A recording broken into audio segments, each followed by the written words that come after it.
in a quiet village surrounded by wide golden fields, where the wind moved slowly and mornings felt gentle, there lived an elderly woman named Grace.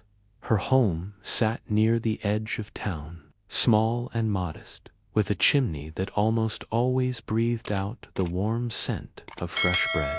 People said you could tell the time of day by that smell alone. Grace's hands were old and deeply wrinkled, shaped by decades of work and care. They trembled slightly now, yet they never truly rested. Those hands kneaded dough every morning, steady and patient, as if time itself slowed to match their rhythm. To Grace, baking was not a chore. It was a language, a way of speaking love without words. Every dawn, before the village fully woke, Grace would rise, tie her apron, and begin again. She'd mix the flour, water, and yeast with a gentle touch, feeling the dough come to life under her palms. The entire process was a quiet meditation, a ritual of giving. When the loaves were perfectly golden and filled the air with their comforting aroma, she wrapped them carefully in simple cloth. Then she would carry her basket of fresh bread through the village streets. She never asked for payment. She never kept count. She simply gave, especially to those who could not afford to buy bread of their own. Her path was familiar, marked by the houses where she knew a warm loaf would bring the most comfort. To everyone in town, she wasn't just Grace. She was Grandma Grace, the woman whose hands fed the village, the woman who remembered names, stories, losses, and quiet hopes. Children would run to their windows and wave when they saw her coming. Elders waited by their doors, their faces lighting up at her approach. Her presence was as comforting and essential as the bread itself. She offered a smile with every loaf, a kind word with every visit. One morning, a soft, hesitant knock came at her door. When Grace opened it, she saw a young boy standing there. His clothes were worn, his shoes thin, and his eyes carried a shyness mixed with a deep, unspoken worry. He looked at the ground before finally lifting his gaze to meet hers.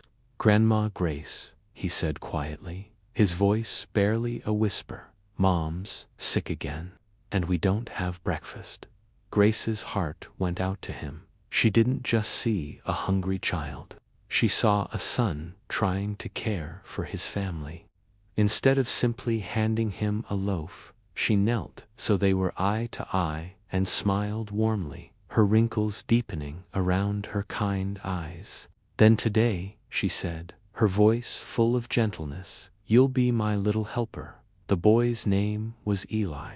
That morning, Grace invited him into her warm, flour-dusted kitchen. She tied a small apron around his waist and guided his small hands. She taught him how to measure the flour and pour the water, how to feel when the dough was just right, soft and elastic. She showed him the magic of patience, how to let the dough rise without rushing it, explaining that some of the best things in life need time to grow.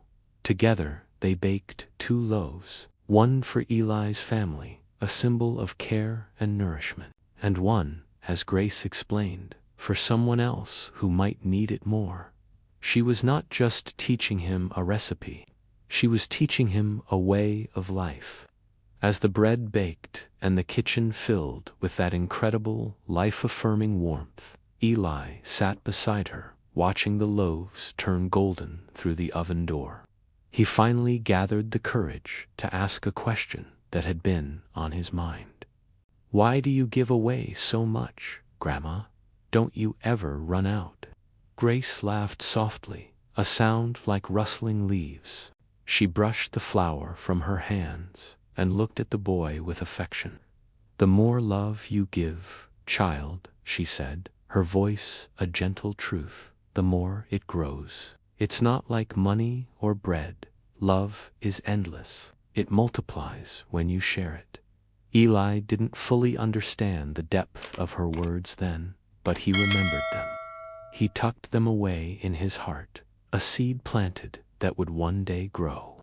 Years passed quietly, the way meaningful years often do.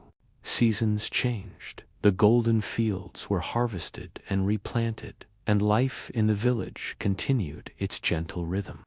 Eli grew taller, his voice deepened, and he became a strong young man.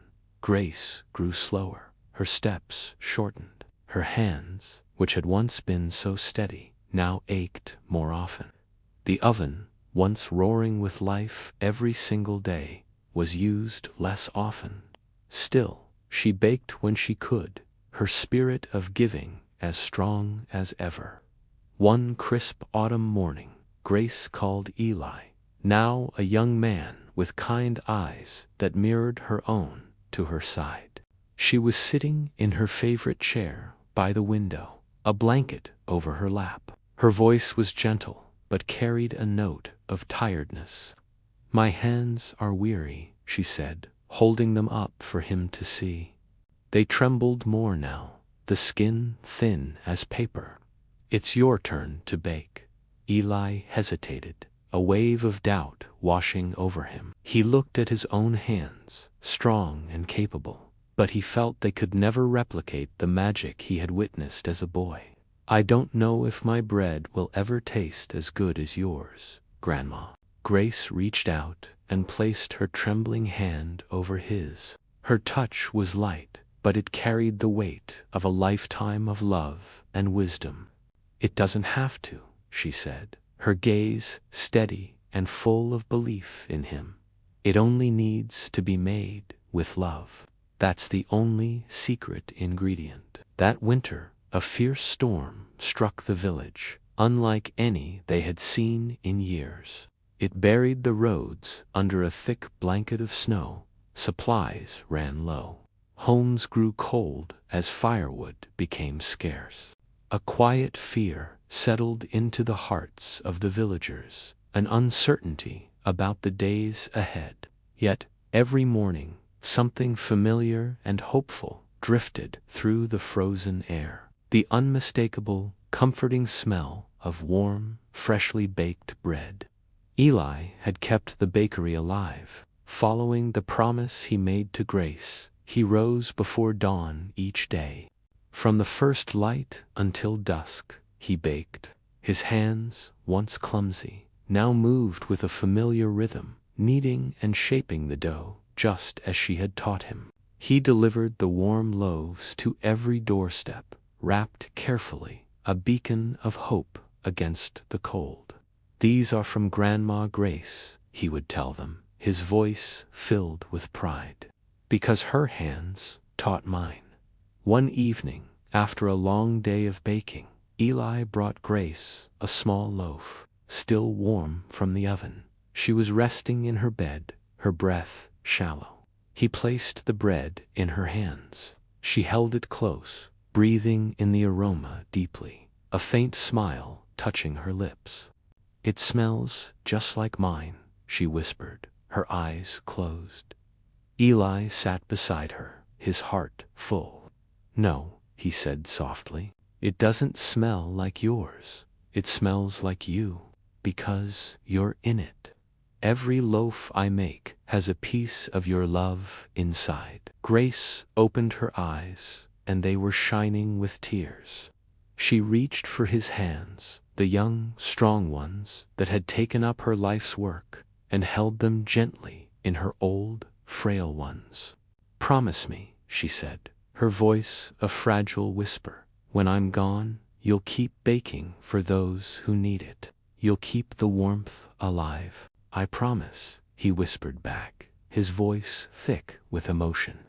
That night, in the small house at the edge of the village, the old oven went silent for the last time. But across the village, in every home that held a loaf of his bread, warmth remained. Years later, a new bakery stood proudly in the center of town. It was a beautiful building, always bustling with life, the scent of baking bread welcoming everyone who passed by. Above its door, A simple wooden sign read, "The Hands of Grace."